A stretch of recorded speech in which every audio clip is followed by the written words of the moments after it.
Hello, everyone. Answering the questions. Number one, do you believe that the language that you use is often more inclusive or exclusive? Provide a few examples. I think that I try my best to be as inclusive as I can, either in Portuguese, my first language, or in English.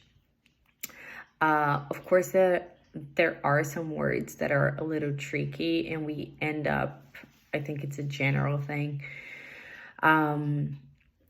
somehow like automatically they're so common that they just kind of get in our communication, like chairman. I think another example that I try to be inclusive and respectful is to acknowledge and respect individuals' gender identities. So I usually just invite them to share their preferred pronouns.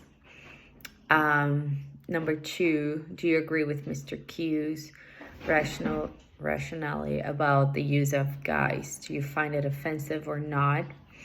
I do agree with it, and I think a lot about it because I think that learning English, it was kind of like tricky in the beginning, like how there's you in singular, you plural, but you say the same way. That's different when we do it in Portuguese. So I think like I kind of started using the guys like right after it because it was like automatically, okay, this is plural.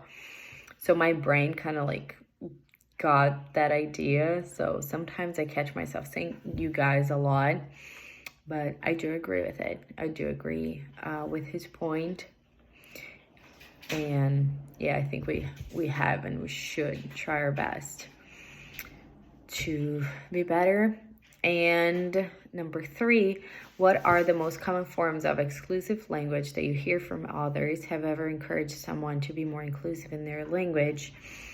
I think the most general ones are gendered language, also heteronormative language, assuming that a person is heterosexual, excluding individuals that identify with the LGBTQ plus community, and just like based on what we see and what we perceive of that person. And I do try to encourage being completely honest.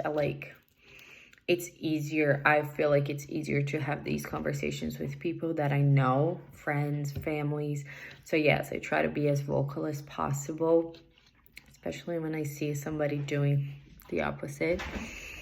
But so yeah, I think it's easier with people that I know, but I still think like I have to be brave enough to call out people, even if I don't have the intimacy.